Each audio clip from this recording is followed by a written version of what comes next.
네, 여러분 안녕하십니까? 내니스토리 TV입니다.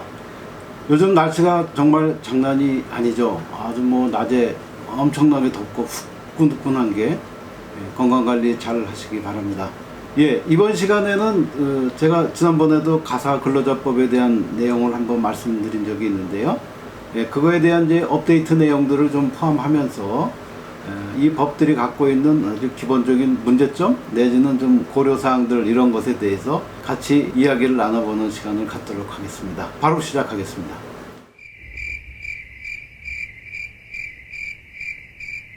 네, 올 5월달에 가사근로자법이 제정이 되고 내년 6월부터 이제 시행이 된다 그런 말씀을 드렸고요.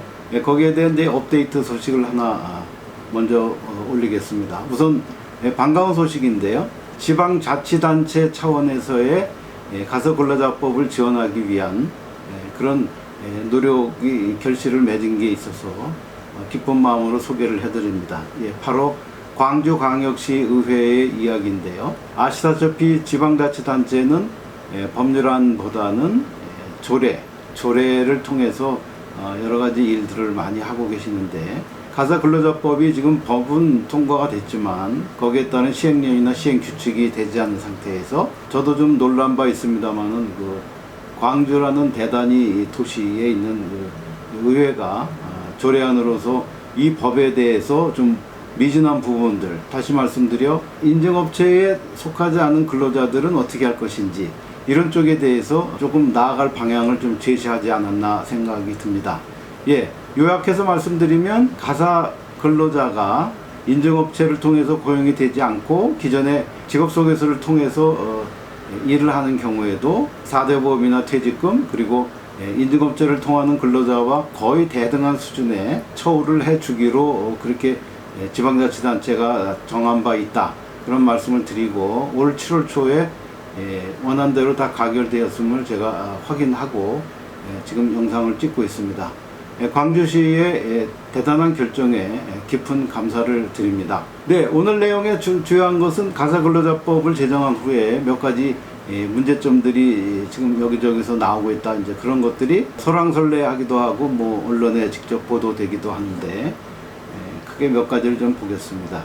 네, 사업이라는 것이 다 그렇지만 이게 돈이 된다 생각하면은 큰 자본, 다시 말씀드려 구멍가게 수준이 아니고 대기업, 그 다음에 심지어는 재벌 이런 쪽에서도 시장에 얼굴 두껍게 깔아놓고 들어오는 경우도 많이 있다고들 합니다. 이 시장도 예외는 아닐 거라고 생각이 드는데요. 대기업 자본이 과연 가사시장에 들어오는 경우에 시장은 어떻게 변하는가 이런 쪽을 한번 보도록 하겠습니다. 물론 이제 전에 말씀드린 대로 이제 앱을 통해서 구인구직을 하시는 일종의 앱을 통하는 회사들도 많이 있었고, 그 다음에 이제 직업정보 제공하는 회사, 그 다음에 이제 일반 개인들이 많이 하는 유료 직업 소개업소들 이렇게 있다고 전에 제가 말씀드렸지 않습니까? 가사근로자법이 어렵게 통과가 돼서 가사근로자로서 인식을 하는 것까지는 좋은데 소위 말하는 이제 플랫폼 업체들이라고 하죠. 요즘 배달도 마찬가지고 가사시장도 마찬가지인데 몇 시간에 얼마 아주 짧은 시간도 다 해준다 이제 이렇게 얘기를 하면서 거의 파출 비슷하게 이제 많은 영역을 이제 잠식하고 있는데 그런 플랫폼들이 가사근로자법이 생기는 경우 그들만의 잔치 내지는 그들이 많은 것을 독식하는 것이 아닌가라는 그런 우려가 조금 있습니다.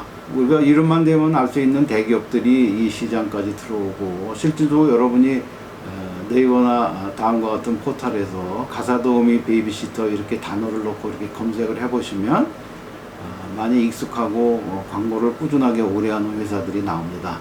그 회사들이 대부분 다 돈을 이렇게 적게 가지고 하는 회사들이 아니고 뒤에는 다 대기업들하고 연결이 되어 있다고 하지 않습니까? 근데 그런 경우에 이제 가사근로자법을 통해서 이 시장에서 조금 돈 냄새가 난다 이렇게 생각하시는 경우에는 그 이후에 추후로 더 많은 회사들이 들어올 확률이 굉장히 많고 그렇게 되면 기존에 그냥 아름아름 내지는 조금씩 이렇게 시장을 이렇게 구성하고 있던 업체들로서는 큰 시련이 올 수도 있지 않나 그런 걱정도 좀 있는 것 같습니다. 오늘 시간에 제가 말씀드릴 것은 두 가지인데요. 하나는 이제 소위 말하는 가사 시장을 이제 정상화하는데 매우 많은 노력을 하셨던 이제 소위 말하는 이제 단체죠. 가사 근로자 협회 같은 데서 얘기하는 것이 가사자 근로자법은 생겼는데 왜 우리처럼 이렇게 비영리 조직 내지는 이제 공공성을 좀 가미한 회사 조직인데도 불구하고 왜 예산 배정을 안 해주는가? 그런 쪽에서 조금 의아하게 생각하는 분들이 조금 이제 유관 부서에 이제 좀 공개 질의서를 냈다 이제 그런 것이 언론에 보도가 났었고요.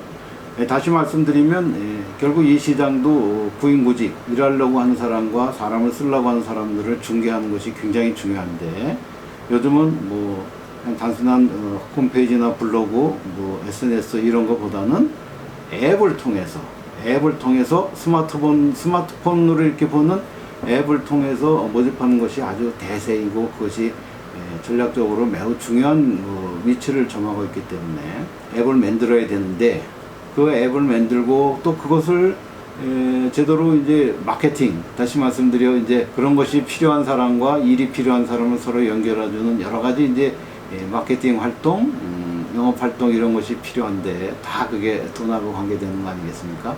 결국 이제 모든 것이 이제 돈을 많이 투자한 회사 쪽으로 모든 수익이 그렇게 빨려 들어가는 듯한 그런 것이 있지 않나 하는 생각이 들고요. 직업 속에서 얘기입니다.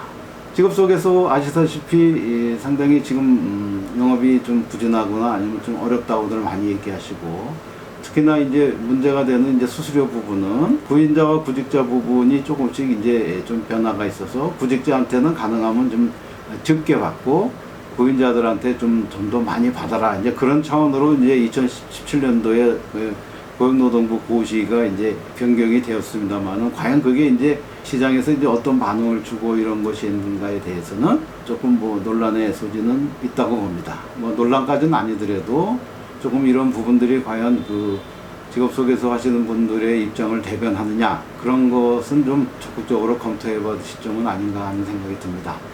더불어 이제 직업 속에서처럼 인증업체로 가지 않고 기존의 루트를 통해서 구인구직을 하기로 마음먹은 그런 조직에 대해서는 정부가 과연 그러면 그 가이드라인은 어떤 거를 더 추가해 줄 것인지 지금 모든 스포트라이트는 인증업체에 지금 딱 맞춰져 있는데 인증업체를 통하지 않으면 사대보험이나 퇴직금을 줄 수가 없다. 이제 그런 것이 일반적인 얘기인 것 같습니다.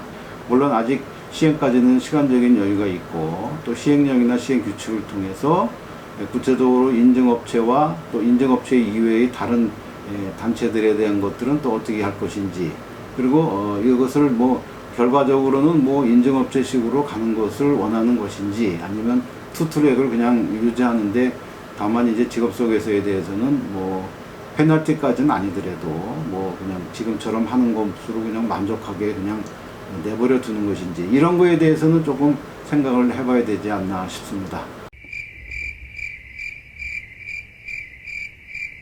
네, 오늘은 가사근로자법 업데이트 내용과 함께 조금 소소하지만 좀 생각해야 될 거리들에 대해서 한번 말씀을 드렸습니다.